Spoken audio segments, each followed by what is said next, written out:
I am telling you this because there are no priests left who will listen, and because confession has become the only honest place I can stand. The storeroom behind the sacristy is colder than the nave, a pocket made for dust, linen and things the church keeps out of the way of daylight. A single bulb swings like a guilty eye, and the shelves smell of cedar and old wax. I was sent to inventory, reliquaries, cases, boxes labelled in clerical hand, and it was the sort of work that lets a man think he can hold together two truths, the faith he was taught and the bureaucracy that tends it. I repeat the polite verbs of my job to keep my hands from trembling: wrap, record, seal. It is during such mechanistic labor that curiosity becomes sacrilege. The crate is marked holy in crude stencil, the kind of blunt label a porter uses when sleep has thinned his patience into jokes. The lid resists with a stubbornness that feels like prayer. When it gives, the sound is a wet little sigh, as if the building itself exhaled. Inside sits an object that is, by every ordinary taxonomy, a contradiction: a pouch of leather and glass, stitched as if for a throat and rimmed with a seam that looks like a mouth. My gloved fingers find a thread tucked into the hide, and under the seam there are letters like a hospital wristband. When I read them, because I am a man who reads, one number stands out and lands like a stone: my baptism year. The thing hisses. It knows the year of my welcoming, which is to say it knows the margin where I began to be accounted for. I should have set the lid back and walked away. I should have rung the archivist or left the thing to the care of those who know which boxes are to be catalogued and which are to be returned to the dark. Instead, I carry it to the vestry because human pride insists on testing its knowledge against objects. The vestry is humble. Cassocks hang like patient flags, the light steadier there. It is a place where one pretends ceremony will discipline curiosity. I know liturgy and rubrics. I have parsed chant notation and footnotes, and that academic familiarity is a poor talisman. Where others see superstition, I see pattern, and pattern invites a kind of arithmetic that mistakes comprehension for safety. The basilica acquires a new kind of life that week. The organ hums in corridors where no hand plays, a pressure under the doors like someone putting their palm against a ribcage. When I attempt to log the crate's contents into the ledger, the marginalia behaves like a living manuscript. Ink creeps into the margins, forming names and times and small domestic tragedies as if some slow insect were writing. At first it writes the negligible things: an address I once lived at, the hour my mother made tea. But then the entries edge forward into premonitions: an apology I will make next Tuesday, the exact phrase I will use to excuse an absence I have not yet chosen. It is not prophecy as spectacle, but as clerical precision. The ledger reduces life to columns and commas. I try rituals. I lay the pouch on the altar and cover it with linen, because the reflex of the church is to contain with cloth what scares it. When I return, the cloth is embroidered with a date that corresponds to a vanished parishioner. I take a cassock and find new stitching along the collar. Letters bloom under the fabric in a script I did not sew, letters that name an episode of my childhood lost to me until then. I attempt to anchor it with ink, writing notes in the margins in the old, deliberative hand of a registrar. But sometimes I turn the page and find my notes translated into different words, different pronouns, as if the book prefers a tense that includes me as both spectator and subject. When reason fails, men resort to fire. I carry the crate to the hearth where we burn old parish slips, papers no longer fit for sacrament, and I set the pouch to flame. Leather chars the way leather does. The flames take the gold of the stitching, but ash is not silence. The soot settles and arranges itself as if by scribe. Smoke letters that spell my childhood street, then a time I do not know but will, I am sure, one day be able to point to on a clock. The cassette that falls from the pouch unwinds like a tongue, and when I smash it, the fragments still hum with recording. There is my voice on them, overlain with an older cadence that sounds like a librarian reading a census. I read treaties, papal briefs, and medieval catalogues with the zeal of a man trying to trap a ghost in language. I pore through footnotes about relics that are not relics and devotions that went silently wrong centuries ago. I cross-reference references and find marginal marks in my own hand where I did not make them. I make tape recordings of the ledger reading itself aloud and listen back to hear the pitch altered by something patient and archivist-like.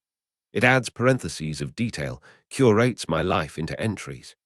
It does not merely foresee, it prescribes, as if a bureaucrat of fate sits behind the vellum, moving names into columns. I run because distance has been the oldest superstition for men who deal with cursed things. I take a train, a cheap room, a lamp whose light is too honest. I tuck the folio under my arm because the weight steadies the knowledge it keeps, and overnight the pages turn as if by a wind that knows the rhythm of my sleep. The ledger now lists lives in the present tense, neat sentences that end with a colon and a silence. I hand it to an authority and find addresses smear into ungovernable names. I tear out a page and watch the paper knit itself back together. The cassock's thread presses like a scar beneath my clavicle. I feel stitched to the thing. So here I sit, the folio under the lamp, the street an indifferent psalm. I should have stopped when the crate hissed my baptism year. I kept reading. Each line is another latch. The ledger ended not with a date, but with a sentence in my hand, reading you in, making you keeper. If the book names me clerk, who keeps the register now? People speak of vestments as if they are merely ceremonial. Cloth that covers unremarkable bodies and lets ritual proceed without the embarrassment of flesh. I used to say the same, in lectures and in margins, until a cassock on a top vestry shelf corrected me. I found it because I was looking for an extra surplice for funerary rehearsals. The vestry is where old things go to be politely forgotten, and where forgotten things accumulate a temperament. The cassock was folded like a promise in a box marked sacra, the linen browned at the edges as if it had breathed 100 years of incense. I do not know why it called to me of all things. Perhaps boredom, perhaps the academic vice of wanting to inventory everything the church prefers to bury beneath polite euphemisms. The archivist looked up when I disturbed the shelf, the look of a man who has arranged silences into schedules. He did not warn me with sermon or scripture. He warned me with a single line of exhaustion. Not that one. His tone had the shape of liturgical interdiction, and I should have obeyed it because obedience is a small, useful guardian. I did not obey. I draped the cassock over my shoulders, as if trying on a hypothesis. For a long time, I treated ritual garments like museum pieces, objects to be described in footnotes, cross-referenced, catalogued. The academic mind translates sacrament into taxonomy because it is easier to write a paper about a thing than to resist it. The cassock, however, refused translation. The linen tightened around the collarbone as though stitching me into a register. I felt the press of a seam like a thumb. Under the skin, as if inked upon fleshy parchment, letters blossomed in a cramped, careful script. I have handled medieval marginalia enough to recognize hands. The tiny flips that betray a scribe's laziness, the peculiar way a clerk abbreviates deus.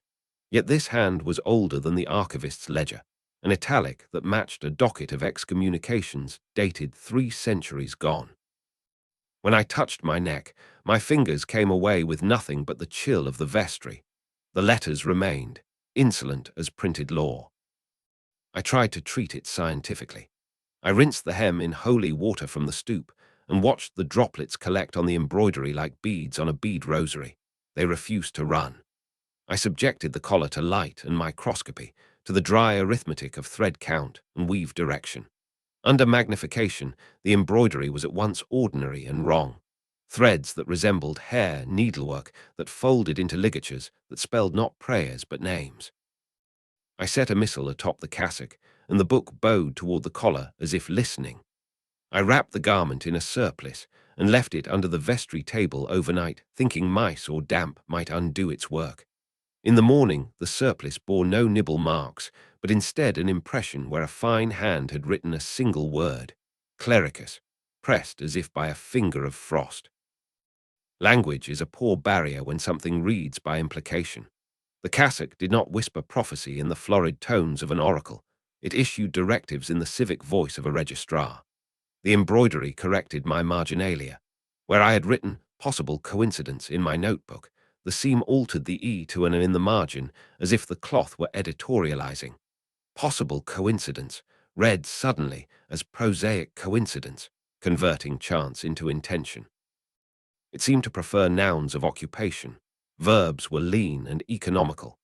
The garment suggested times to stand in particular places in the nave, specified a hymn that tightened the air and made the organ sound as if somebody had leaned a palm against its pipes. I obeyed because obedience is an experiment in behavior. If ritual insists on repetition, then repetition refuses to be harmless. I went to the archivist with the cassock and explained myself with the dryness of a man who believes information will protect him. He made a sound like a laugh that had been kept in its throat too long. "Not that one," he said again, and his hands closed the box with an authority that felt older than his years. He locked the shelf, and the metal clicked as if punctuating a scripture. For a day I felt safer. Locking is the church's favored illusion, the neat lie that seals the boundary between inside and outside with wood and iron. Yet locks are sutures, not absolutions. Where the archivist thought containment, the cassock thought clerical assignment. Night came and the linen under my arm shifted like a heart under a sleeve, and by morning the garment's embroidery had worked a correction through the fabric. My name, slightly abbreviated, then an instruction: keep the ledger, oversee the lists. Containment becomes a form of accounting when the thing inside refuses to be a thing. I tried to box the cassock, to affix it to inventory ledgers, to assign a deaccession number as if the threat could be bureaucratized into a shelf marker. The ledger, the very instrument I had trusted to measure, turned from measuring to namming. When the cassock pulled me into its alphabet, the register reciprocated. The columns filled with entries that looked like ordinary parish notes until you noticed the tense. Where we expect past records and the occasional clerical correction, the entries began to appear in a present that included me, present participles that assumed attendance, phrases that read like obligations. I found an entry that matched the time I had stood alone in the nave while the cassock told me to. The entry concluded with a colon and empty space, as if awaiting a signature. I should have stopped when the archivist hissed, "Not that one." I did not. I kept reading the stitchwork like a prayer because curiosity is a litany and liturgies make bargains. The collar tightens and the letters sink deeper. Now the cassock expects me to inscribe others into its accounting. If a garment can call you, the ledger answering is no ledger, but an office that will not yield. If a garment can call you, the ledger answering is no ledger, but an office that will not yield. I tell this because confession used to be a transaction. Sin is named, penance given, and a man leaves lighter or at least relieved. The archive is not like that. It is a place of stacked vows and neglected certificates, where folios sleep under the weight of staples and time. On that afternoon, the stacks were so silent I could hear a dust mote land, too quiet for the ordinariness of paper. Between two volumes marked probatio and purge, I find a single sheet wrapped in red calfskin, folded like a tongue. The binding is the color of dried wine and old cardinals' robes. It feels indecent to touch. I ease it open because the academic vice of classification is stronger than the prudence of a man who should have known better. At first, the glyphs are the things I expect from a paleographic curiosity: loops, knots, abbreviations, an ancient shorthand that promises only slow, patient work. I read slowly, aloud, mostly to steady my own hands, the way one reads psalmody to keep a tremor from speaking for you. As my mouth moves, the shapes on the page begin to pair themselves into letters I recognize. It is not translation in any formal sense. The page converts as if my voice were a cipher key. I read a line, and it answers by blooming into plain English. Not a gloss, but a reformation. The candle flame above the desk inclines like a listener drawing nearer, an almost physical bending of light. I should have stopped when the candle first leaned. Small motions matter, they are the first careful warnings. But a litany of curiosity is patient and relentless, so I keep reading. The red leaf does not merely recount, it enumerates. At the third paragraph it pronounces a sin, an omission I will be tempted to make tomorrow, and it lays it down in bureaucratic language as if knotting an appointment. Tomorrow, neglect bell, vespers. When the sentence names the action, my throat closes. Pattern recognition sits in the skull as an easy explanation. My brain prefers familiar gestures. It finds faces where none exist. I press my thumb to the margin to steady the paper, and the glyphs shiver into columns. Cross-refs, ciphers, and little marginal notes the color of Clark's ink. Speech is the key. When I stop reading aloud, the script collapses back into knots. When I mouth the words silently, nothing resolves. The mechanism, if it can be called that, requires articulation. The page needs a mouth. It is a content designed for voice. That realization is more terrifying than any portent. The paper does not issue prophecy like some theatrical oracle. It requests participation. My voice becomes a ritual instrument, and in that exchange, the paper translates possibility into appointment. It renders sin not as a rupture in the soul, but as an entry in a ledger. I test it as a scholar tries a hypothesis. I tear the sheet in half.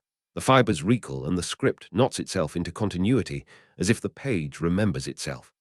I attempt to smudge the ink with wrist sweat and abrasion. The letters rearrange into new notes, like footnotes breeding. I blow out the candle thinking darkness will make the thing impotent, but the ink is stubborn. The lamp gutters, the air grows heavier, and the memory of the words stays lodged in my mouth like a prayer I cannot swallow. It is as if the paper has a second life that clings to the reader, even when the writing itself is obscured. The red page does not only predict, it prescribes. Marginalia appears that is not ornamental but administrative, names followed by curt phrases. Observe nocturne, see folio R1, cassock hem. It reduces moral acts to clerical economy. Suddenly, sin has a ledger, columns of who, when, and how. The liturgical idiom slips into the voice of a registrar. My job, inventorying, cross-referencing, keeping the parish's small bureaucratic heart beating, becomes the instrument through which the page organizes the world. The paper knows our schedules, learns our rhythms, and makes them into assignments. I find a name I know, Graziano in the bell tower. Beside it an instruction. Observe at third bell. The grammar is cold and administrative. There is no moral pleading, only appointment. And then there is the confession that is not mine. The page slips into my cadence and writes a sentence in my voice about an impulse I have not yet felt, about a favor I will not yet refuse.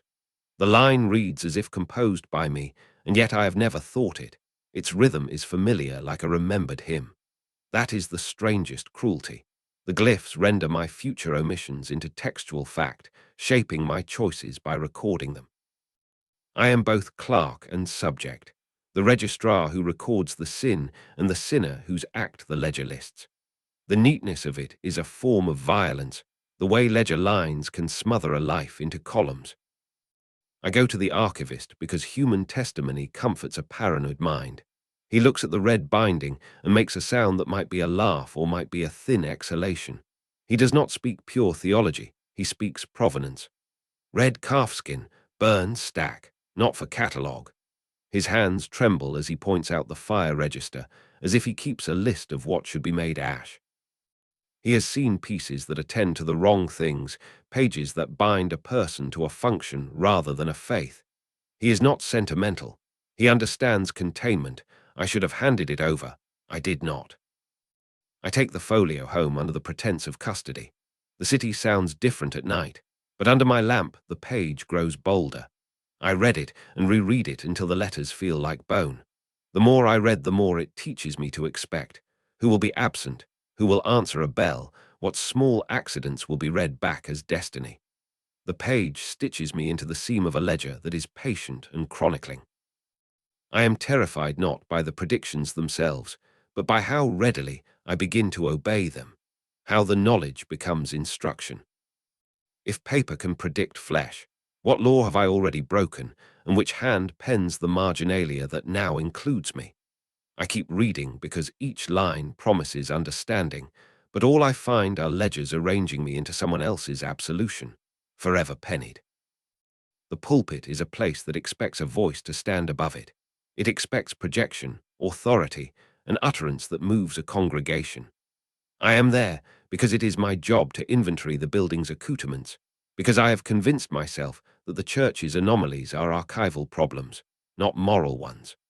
The pulpit's carved saints look down with varnished indifference, and the hymnals under its shelf smell like the mouths of 100 Sundays.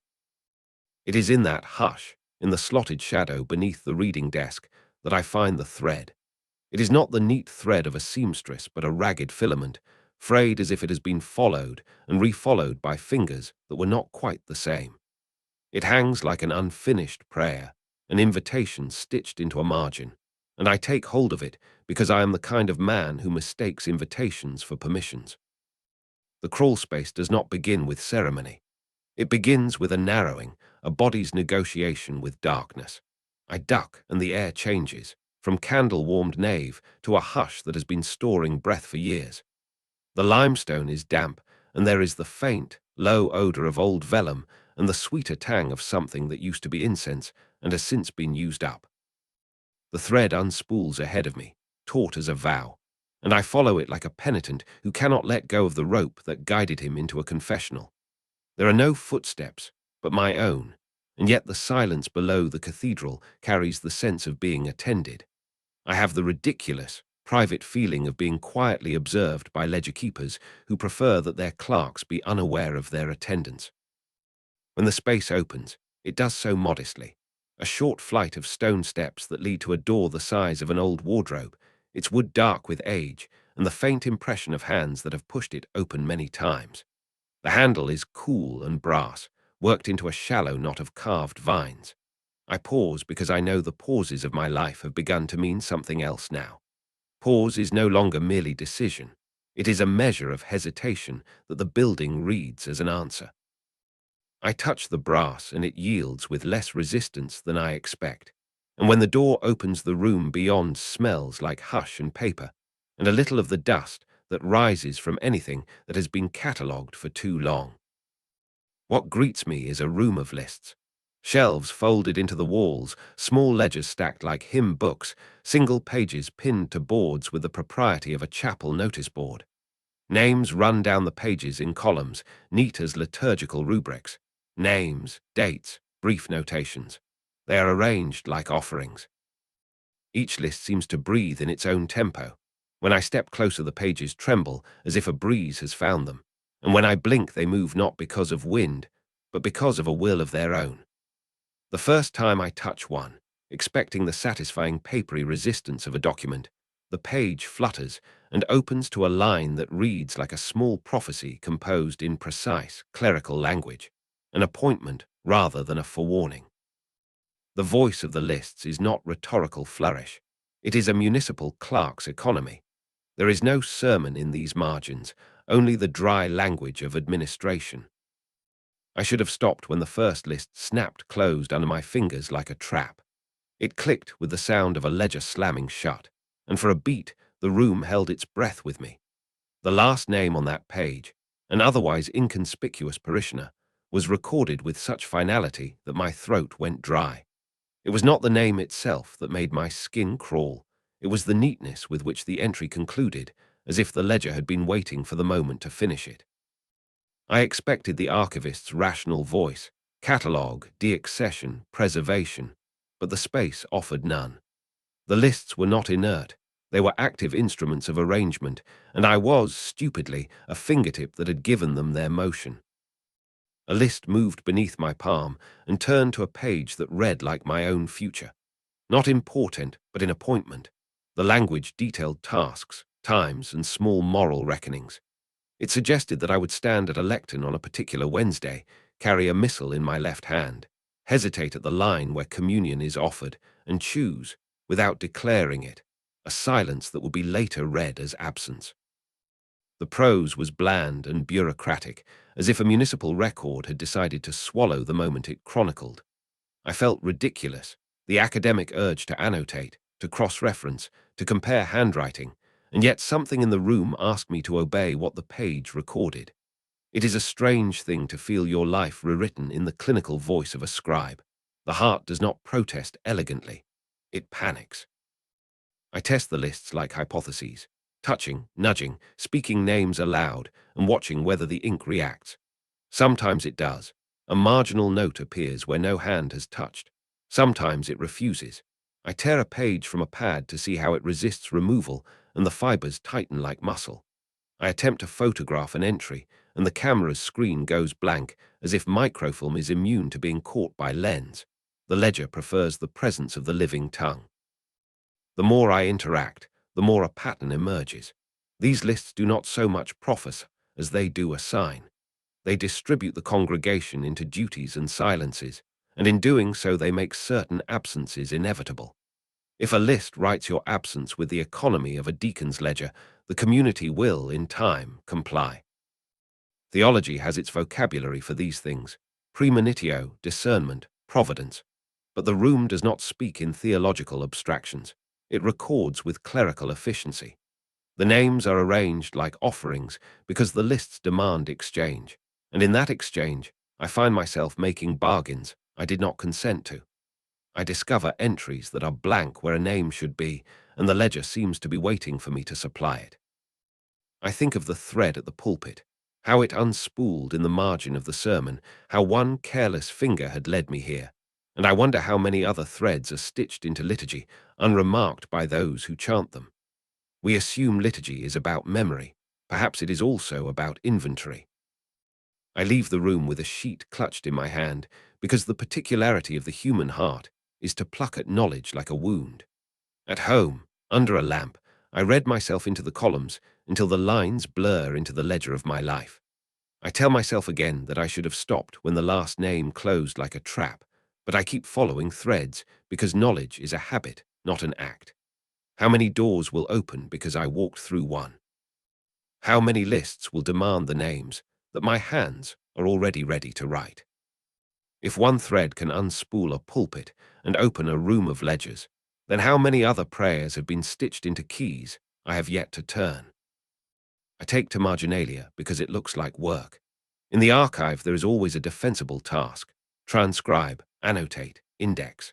Scholars like to believe that by namming we make things smaller, manageable. Names, in cataloguing theory, are a way to keep chaos in columns.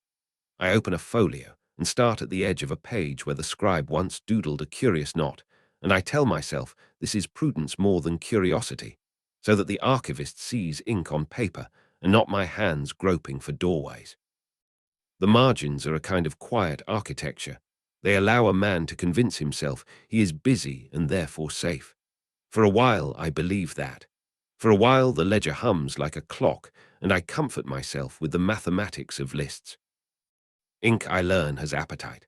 The lines I record sit on the page like seeds, and overnight the slate of the folio grows new shoots.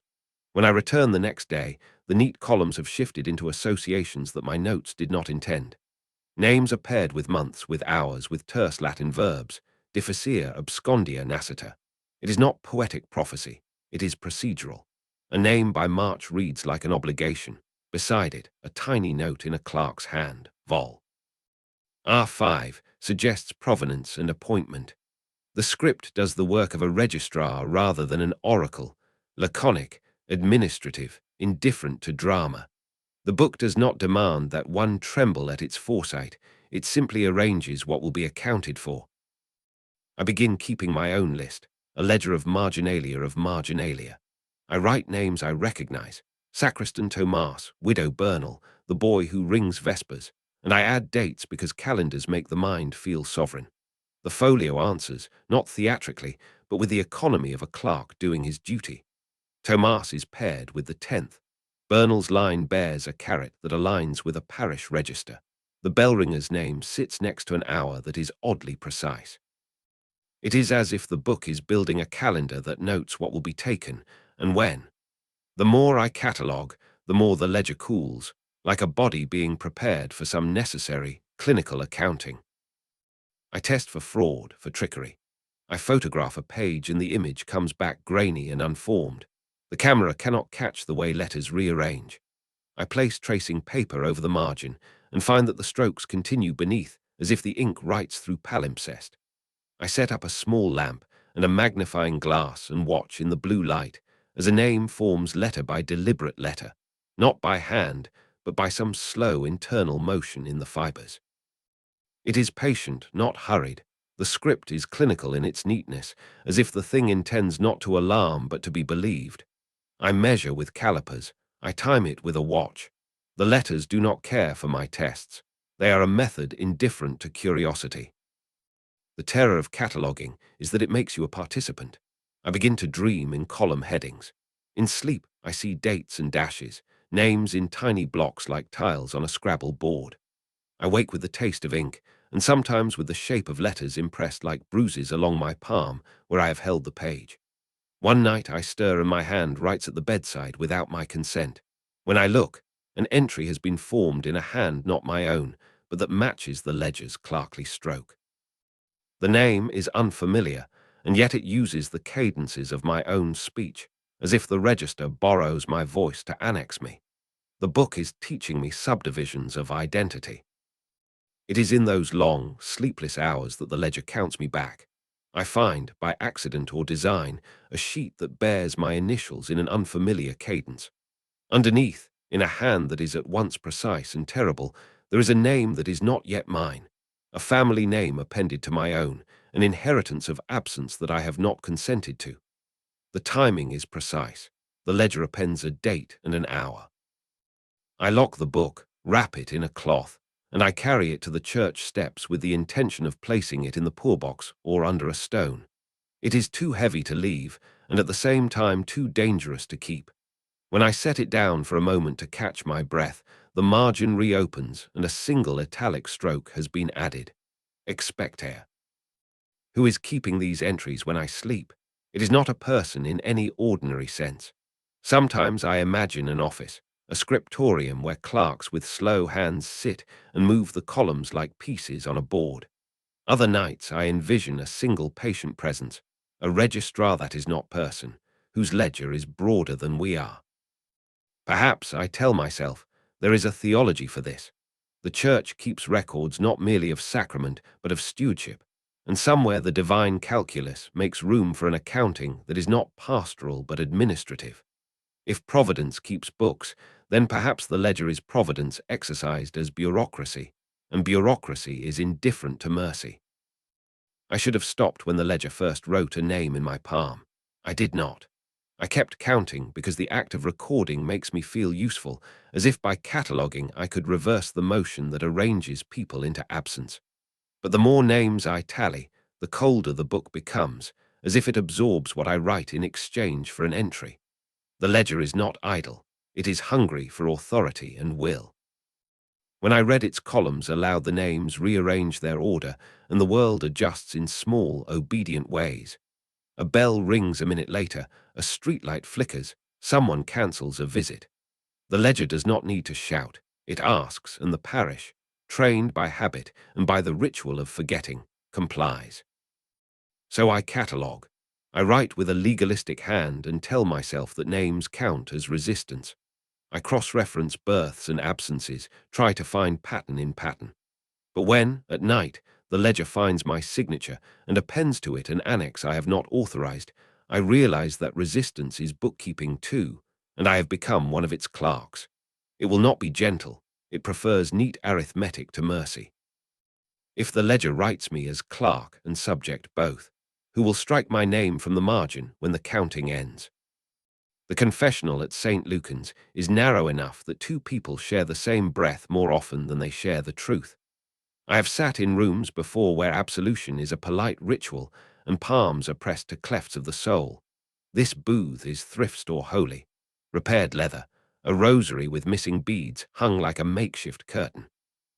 The priest who agreed to take me that night is not one of the youthful clergy who write columns and give lectures. He is older, his face furrowed with habit, and the patient boredom of someone who has heard the same sins described in different costumes. He smells faintly of ink and lemon oil, the tidy domestic scent that makes small miracles seem slightly embarrassed. I brought the cassette in its paper sleeve because relics and recordings both insist upon containment. The recorder is an old church device, the type used to archive rites and letters, with a red light like an attentive eye that keeps watch while we speak. He set it on a small shelf inside the booth and closed the grill between us as if to grant privacy. The lattice did not feel like insulation so much as the hinge of an admission. I told myself this was liturgy as inquiry, confession as ethnography, an experiment in whether ritual could be a method as well as a relief. The cassette had come from the crate. I did not yet know if it contained hymnody, static, or instructions. When I began, my voice was careful. Confession has a grammar, and I had learned its syntax. Admit, lament, accept penance. I spoke as an archivist speaks into paper, choosing terms that measured me in neat clauses and satisfied a scholarly hunger for precision. The recorder took my words in. The red light blinked with each breath. After a thin mechanical pause, the machine played them back layered under my own recording with an undertone that was not mine. The same phrases returned with a slight age in the inflection, an older register that folded my sentences into something formally officious. It was not merely echo. It was a correction, like a clerk adding a marginal instruction. The priest wrote as I spoke. At first I assumed he was taking pastoral notes, indexing counsel, recording suggested penance, but his script did not simply annotate the present so much as outline a sequence. His pen moved with the sure stroke of a registrar, making lists that read like guidance rather than consolation. He wrote down not bare facts but moods to anticipate: contrition delayed, avoidance, token compliance. Watching him reduce confession to minutes and reminders felt like watching a sacrament be translated into the minutes of a meeting. The ink did not comfort, it choreographed. I attempted to test the instrument. Mid-confession, I altered a line intentionally and watched the playback. The cassette did not merely reproduce my falter. It supplied a precise addendum I had not spoken: a street name, a time, the small detail of a coat's hue in a later moment I had not yet walked through. When I confessed anger that I had not yet permitted myself, the playback contained a parenthetical note that matched an incident I later found my body performing, inadvertently. The machine did not invent circumstances. It supplied particulars, as if it had read minutes I would soon ratify. There is a peculiar violence in clerical efficiency. The priest's hand grew more insistent, his ink sketching out a choreography of behavior that read like a contract. When I asked for absolution, because that is what shame finally wants, to be excused, the pen did not lift in the moment of blessing. Instead, the script threaded obligations beneath the pardon. He would not sign the way a man signs a release. His script continued into an oath to be observed. The blessing I expected was refashioned into terms: apologize, delay, accept the small harm as a public penance. The relief I sought turned into a docket. After I left the grill, I had the sensation of having been measured. The tape felt heavier in my pocket, as if it had acquired responsibility. Outside the church, the night smelled of rain and street-swept leaves. The city seemed to have rearranged itself into marginalia around the edges of what I had said. I pressed my palm to my mouth like someone checking a wound, because once words are recorded they take on a life that belongs to paper and magnet, not to flesh. I had thought confession would be a relief that passes like breath. Instead, it felt like enrollment into an office with hours. In the days that followed, the parish adjusted in small, obedient ways. Bells tolled at odd quarters, as if to call certain people to duties they had not planned to accept. A lector missed her cue, and later found herself recorded as absent in a way that looked deliberate. A widow who once sat alone now had a quiet visitor turn up at candlelight without apparent cause. The church's ledger, which I had always assumed neutral, began to echo the confessional docket. It was as if the cassette had deposited instruction into the parish's small machinery, and the machinery, trained by repetition and the economy of ritual, moved to comply. I tried to destroy it. I took the cassette to the hearth where we burned slips and lists that the parish can no longer keep, and fed it to flame. The plastic blackened and warped, the spools unwound like a tongue. The priest watched me with an expression that might have been pity or calculation. He did not intervene. When the case was a molten husk, I plucked at the charred mass with gloved fingers and thought the matter concluded. I placed the brittle bead in a drawer beneath linens and told myself the danger was contained. The next night, the drawer was lighter, and where the bead had been there was only a small strip of paper with a neat clerk's notation in a hand I knew too well: recused. At night, the recorder's cadence lingers in my throat like a litany. I wake to find faint ink specks on my fingertips, a clerical signature that insists I was present at a moment I cannot remember, and the sound of the tape becomes pulse. I should have stopped when the machine answered me back in a voice that was not mine. I should have left the cassette in the crate and let it molder in dust. Instead, I completed the ritual and let it complete me through its clerical logic. If a confession can be answered before the sin, what office keeps the minutes for a life not yet lived? Now, sometimes, when I pass the churchyard, strangers bow their heads, as if reading a name I do not know. Sometimes I awake with a line of script running across my dreams that I cannot decipher, and a small, bureaucratic voice in my ear asks whether I accept the terms already written for me. If the booth records my guilt before I own it, then perhaps some other hand has already signed me into obligations I do not yet understand. I tell myself that fire will finish what ink began. The church has always deployed flame as a civilized remedy. Candles to mark vigil, braziers to ward damp, hearths to reduce unwanted records into something that no longer demands explanation. That is the theory, and it comforts those who prefer tidy endings. So I take the real stamped last confession from the crate and carry it to the monastery hearth, where we burn parish slips and lists that have outlived their usefulness. The hearth is a place of sanctioned endings. People expect flame to behave like a liturgy, precise, authorized, and final. I load kindling, strike a match, and believe for a stupid second that an old thing can be ended by a small authorized flame. The tape warms and curls with an audible metallic sigh when the flame reaches it. The plastic unspools in a slow, obscene movement, the spools creaking as if shouldering a memory. For a brief and foolish moment, I feel relief that an instrument of authority might yield to heat and become nothing. The church itself seems to ease a fraction as centimeter by centimeter the flame consumes the real. Then the smoke rises, and the room shifts as if the building leans to hear. Tendrils thicken and form edges, and those edges begin to resolve into marks. The smoke does not merely veil, it composes. My hands go cold in a place that ought to warm me.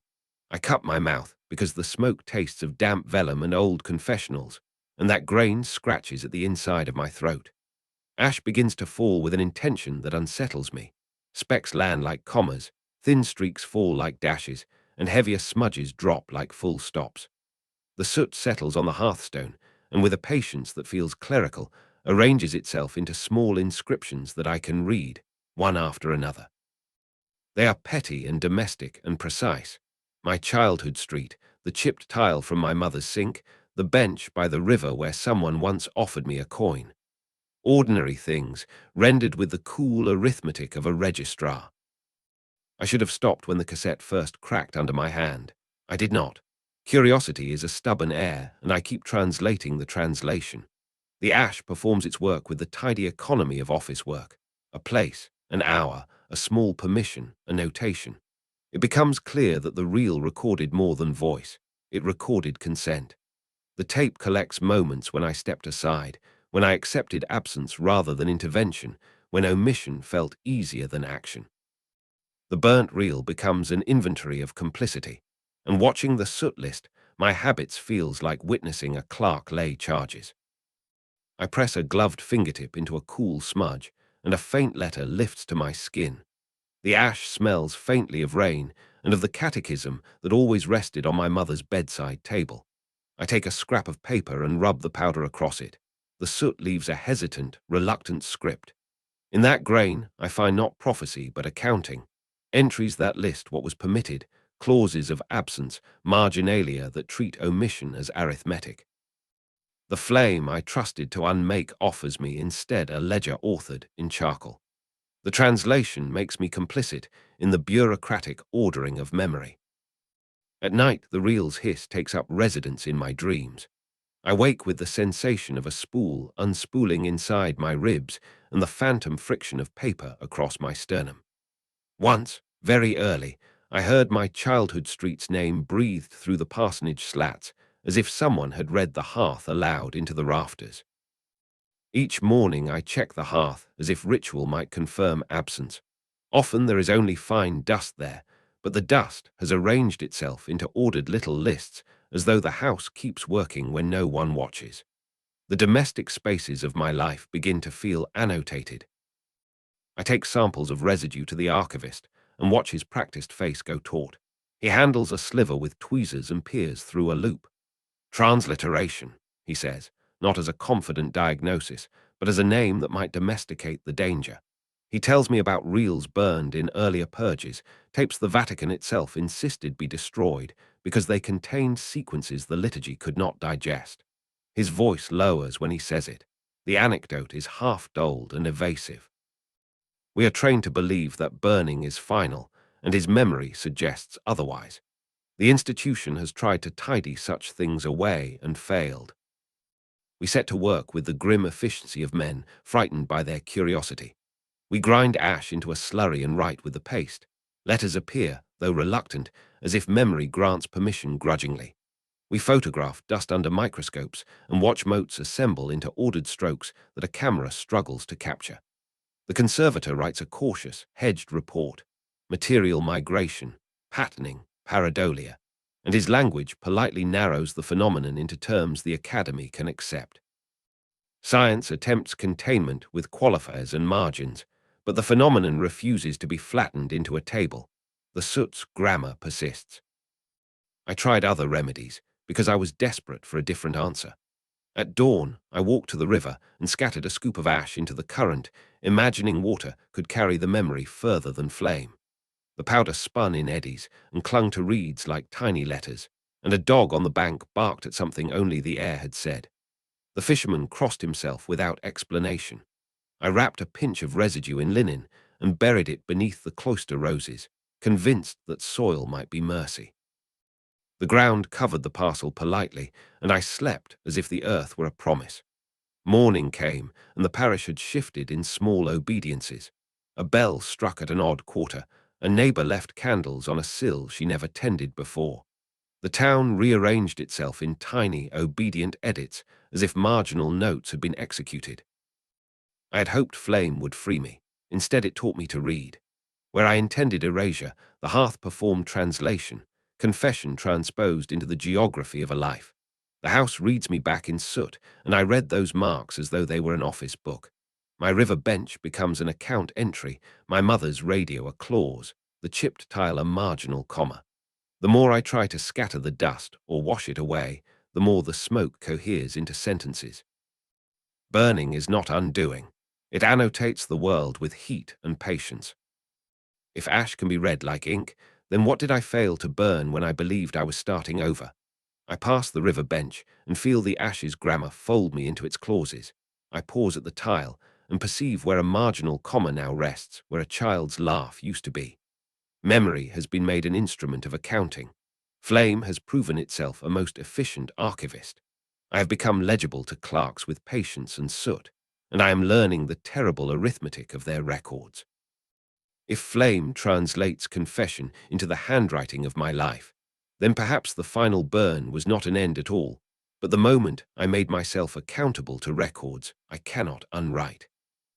The vestry is a room that teaches small liturgies, how to fold a surplice so it reads like a cross, how to align chalices until they look like the ribs of the faithful, the dull arithmetic of polishing.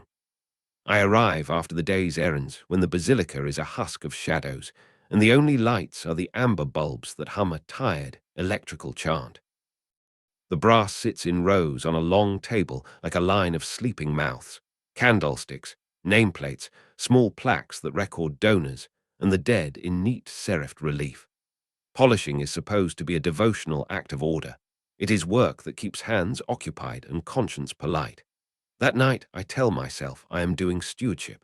It is easier than telling myself I am there because curiosity has become its own liturgy. I choose a rag from the linen chest.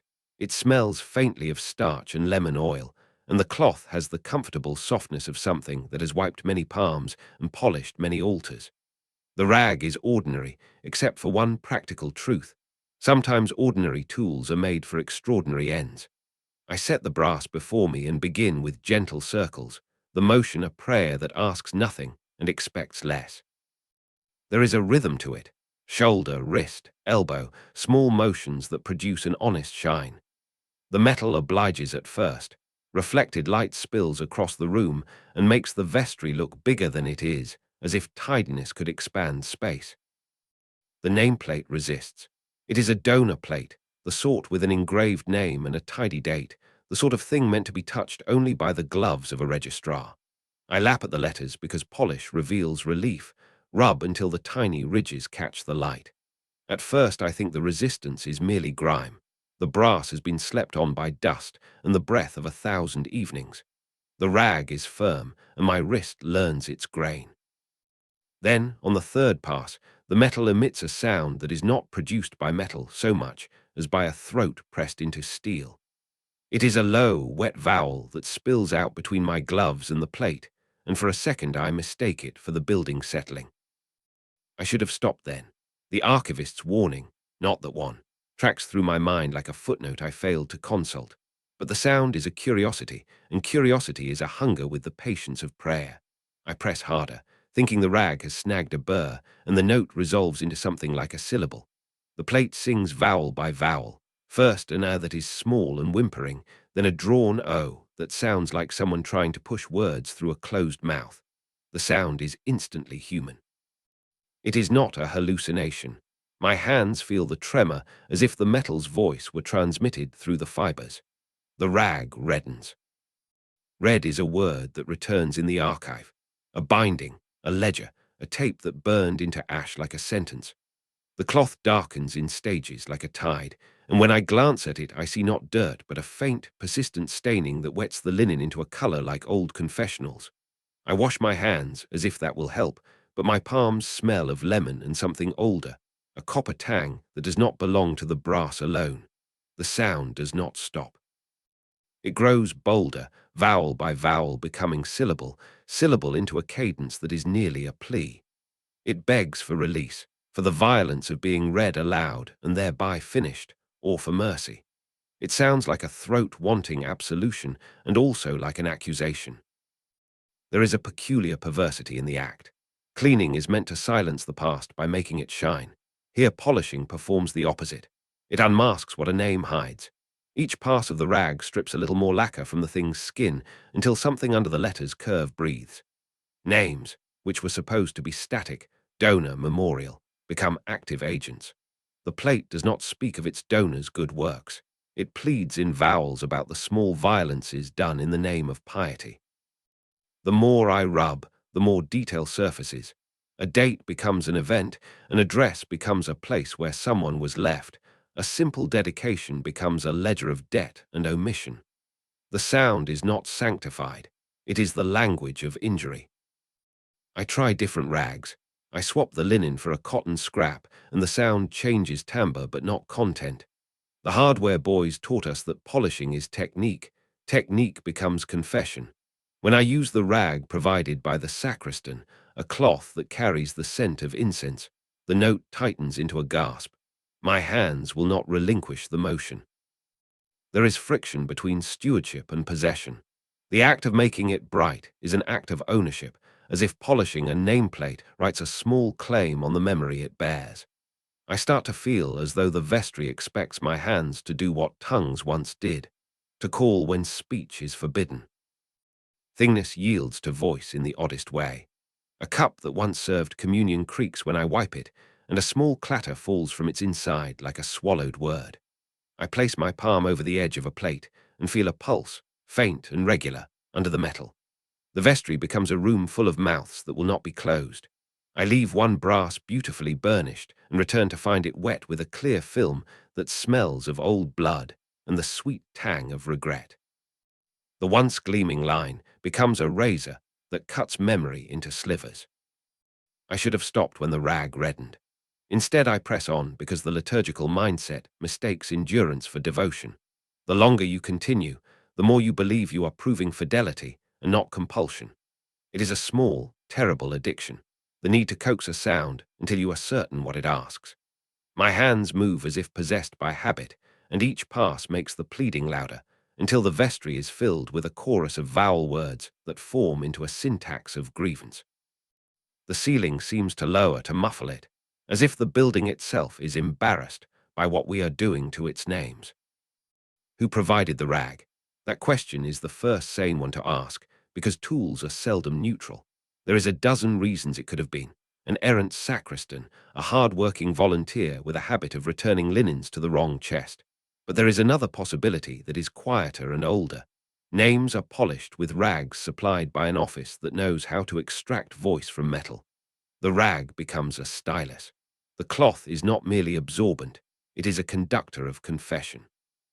I imagine an inventory made by someone with patience, someone who understood that you could coax speech from objects if you stroked them often enough. Later, that weak people begin to speak of small things differently. A woman at the market pauses and touches her chin as if remembering a scoured plate. A bell ringer refuses a request to ring for a funeral, citing a sudden dread he cannot place. The bell ringer's hands tremble as if he had been polishing brass himself. The parish moves in minor disobediences, subtle as the scrape of a rag on metal. I begin to hear the nameplate's vowels in every crowded room, in the cough of a choir member, in the rustle of hymnals. The world reshapes itself according to the cadence the rag first extracted. I keep the rag. I fold it and place it in the chest because curiosity has a logic all its own. You preserve the instrument that revealed the secret so that you can try to control the revelation. It sits there like a small, soft accusation, and now and then I press my fingers to it and feel warmth as if something has recently wept into its weave. I should have stopped when the rag reddened. I did not. My hands moved. The vestry still hums with vowel sounds when I pass its door, as if all the names inside are waiting for the next polish, waiting for someone to rub them until they cannot be put back into silence. If names can be polished into screams, then someone supplied the cloth that pries a mouth open, and perhaps that someone expects me to hold it steady. There is an old superstition among rural clergy that soil swallows secrets the way a confessor swallows confession. It is a comforting fiction, dirt as mercy, earth as amnesty, neat and tidy for men who want endings to look like absolution. After the hearth's failure, after the ledger's ownership of my nights, I thought of that superstition in the way a drowning man thinks of shoreline, as a possibility I could mistake for rescue. The cloister garden is bordered by low yew and old roses that remember more services than the archivist's ledger. Their roots wind through stone and memory like old cords. I take the crate there at midnight, shovel the earth with a persistence that is part penance and part resignation, and lower the box into a hole that looks small enough to promise finality. It is a rib of night work, hands in cold, soil grinding beneath the nails, breath sharp in the mouth. The crate is heavier than it should be, as if weight accrues not just from timber, but from the things it contains. A spool of tape, a cassock corner, a scrap of red paper, and whatever else latches onto a ledger's appetite. I tell myself I am performing a ritual of disposal, an act sanctioned by common sense and the parish council's silence. I backfill the earth, tamp it down with the flat of my shovel, and lay one of the roses gently over the place, as if the plant might act as witness and midwife to this small burial. I make the sign of the cross, because habit is the last architecture a man has when he wants to believe in a closure. For a while the garden is obedient. The night returns the sound of owls and the soft susurrus of leaves, and the stones of the cloister take up their habitual lullaby. I go to bed thinking of illusions as sanctuary. Falling asleep feels like an act of faith. In the morning, however, the bell rings. Not the scheduled toll that marks the hour or the angelus, but a single, insistent peal that vibrates through the ribs of the building and into the tow-worn path. It rings on its own, and the sound is wrong, too quick, too eager, as if impatience has learned to toll. The bell is not, I tell myself, sentient, but the immediate lurch of dread in my gut suggests otherwise. When I go out, the garden is disrupted. The turf has heaved in a place where I buried the crate. The earth looks as if it had been reading itself and decided to cough. The crate is not where I left it buried. Instead, a chewed sliver of wood, like a shard of lid, lies on the border of the rose bed, teeth marks in its grain as if something gnawed at it from below. The soil around it is packed hard and polished with a motion that suggests not decay but action. The bell has rung, the crate or its pieces have surfaced, and the world has shifted with the casual thoroughness of an accountant who decides an entry needs a footnote. I should have stopped when I first felt the weight of the crate under my arms in the dark. I did not stop. Instead, I watched the bell's shadow cut across the grass and try to reason that a root-climbing rodent or a fox seeking shelter might have disturbed the soil. But the mark on the wood is not the mark of an animal that eats for hunger. It is the mark of something that tidies, that uses teeth like scissors. The sliver's edges are clean in a way teeth seldom make. There is a carefulness to the chewing. Whatever returned the wood did so, with an intention that looks suspiciously like reading. I call the archivist because two minds make conspiracies seem less like madness. He arrives with the slow breathing of a man who has been awake too often in his life, and together we examine the spot. He puts a hand on the rose's stem as if to steady the plant's indignation. He kneels, fingers moving through the loose soil as a surgeon might, and produces from the dirt a small fragment of paper that is not fully dirtied. It is a scrap, folded as if to keep a secret, and when he opens it, his face loses color like an altar cloth soaking up wine. The scrap bears my name in a clerkly hand, and beneath it a date not yet arrived. The nature of the entry reads less like notation and more like a summons. The garden has become a registrar. There is an awful bureaucratic logic to it. Bury, return, annotate. The earth does not merely swallow indiscriminately, it returns what it deems worth an entry. The bell's peal that morning is no mere sound. It is punctuation, an editorial mark that calls attention to what the soil once catalogued. I try to think of theological frameworks, burial as sacrament, burial as memory, but the neatness of the returned objects appends the language of theology into the language of inventory. It is as if every parcel the garden keeps is cross-referenced to a ledger that runs subterranean to the one on my desk. We attempt remedies the way men trained in archives do, careful, methodical, and insufficient. We rebury the crate deeper, compact the soil like a seal, and circle the place with prayer. We leave rosemary branches laid like bookmarks, fumigant sachets, a small stone with a parish symbol laid on top. The archivist marks the entry in the official books with a note about soil disturbance, and I make a notation of my own, an admission disguised as a list item. For a day it seems enough. Then at dusk, the bell rings three quick, layered tones, and the soil heaves again. A fragment of rope, knotted and frayed, surfaces as if the crate had sniffed its way back to air. It is not hunger I feel, but the cold recognition of being catalogued. Things come up from the earth as if someone downstairs is filing, and then peering through the floorboards to check whether the upstairs clerks have included the right annotations. I think of the cemetery plots outside town, and wonder whether the ground there also arranges margins. Names, dates, small carved epitaphs. How many grave are keeping voices like old reels? How many bones lay under the churchyard, listening for a bell that calls their entries to attention? The image of the soil as an archivist terrifies me because soil is vast and patient. An office that digs is an office that endures. I remember childhood afternoons pulling stones from garden walls and finding worms like small clerks on a mission. I had never dreamed those wriggling things were part of a system of keeping.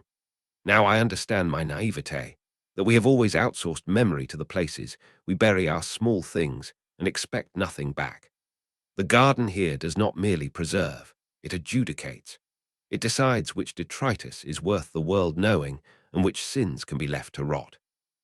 In its quiet taxonomy, there is no mercy, only record. Burying was never a promise of forgetting. It was a request to be logged. When the bell tolls at night now, I do not sleep well. I listen for the sound of earth moving under stones and for the rhythm of small excavations. I find myself walking the cloister paths in the dark, feeling for fresh soil like a man feeling for a pulse. Each time I uncover something, another scrap, another sliver, the script grows bolder. It addresses me by abbreviated name and then by a notation that reads like a charge. I ask myself, again and again, whether the earth is returning the crate because it cannot stomach the keeping or because it needs witnesses to its work. Either way, the garden has become a scriptorium, and I, its reluctant clerk. If soil keeps its own ledgers and returns what it has recorded, then burying a thing is not forgetting but filing. And somewhere, beneath our feet, there may be a whole office of Grave that have already finished the paperwork on our lives. I leave Rome like a man stepping out of a confession and into a rain that promises nothing. I tuck the folio beneath my coat as one tucks contraband. Its leather edge presses into my ribs, a small, constant accusation. Travel is a series of liturgies made mundane, ticket stubs, passport stamps, the mechanized civility of arrivals and departures. And I tell myself that motion is a remedy. Change will unwrite what the ledger has already written, I tell myself, because denial is a faithful companion. On the first night in a city that is not mine, I set the folio on the hotel desk beneath a lamp that gives honest light. The page opens, as if by muscle memory, and the clerkly voice I now dread arranges names and times into marginal briefs. It notes the stranger in the cafe who smiles at me and then moves away with sudden distance. It notes the bus driver who will miss a stop and later call in sick. These are small coordinates, details most people consign to happenstance, but in the folio they read like assignments, neat and administrative. I begin experiments because habit is the scholar's language for hope. I alter my route home to see whether the ledger corrects its margin. Once I deliberately hand a woman my umbrella, and later the folio records an absence where she might have been. Another time I refuse a colleague's invitation, and the ledger notes, with clerical neatness, that she cancels a weekend and does not return.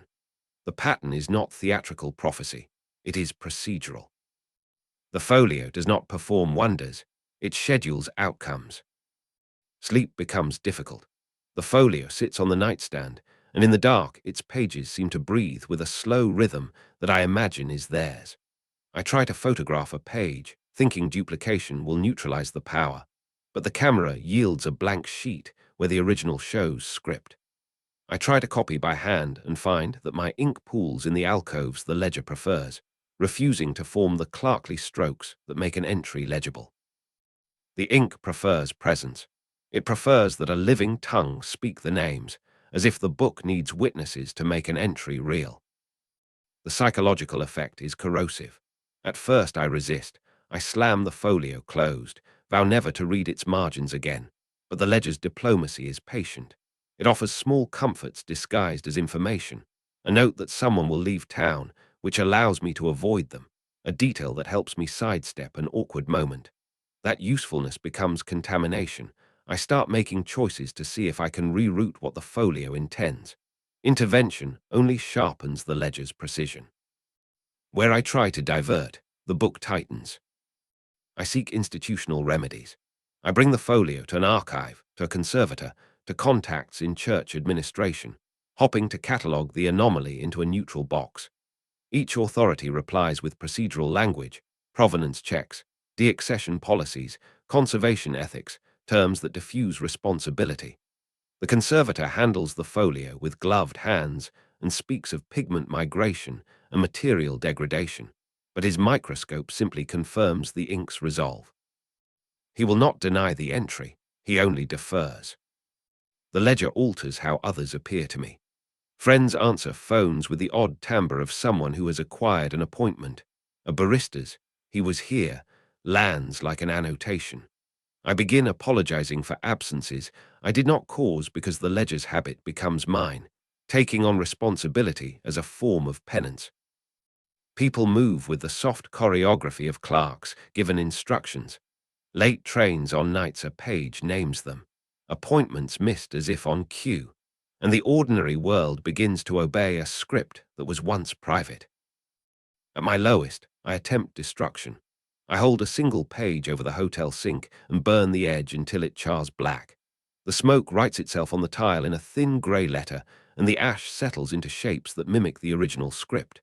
Where I sought erasure, I find translation. Destruction translates into notation.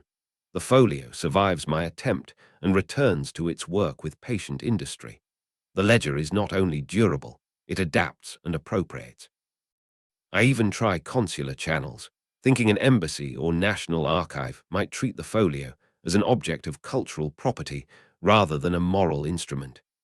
Diplomatic clerks photograph the pages, fill forms, assign a reference number that tastes like bureaucratic litany, and place the folio in an evidence bag. Days later, a terse reply arrives. The institution has no jurisdiction over phenomena that apparently rearrange lives, and the matter is forwarded to another office, which forwards it again. Responsibility diffuses like ink in water, and nothing contains the ledger but the ledger itself. My relationships fray in small, bureaucratic ways. Dinners cancelled with thin excuses, friendships that gather dust like uncatalogued folios.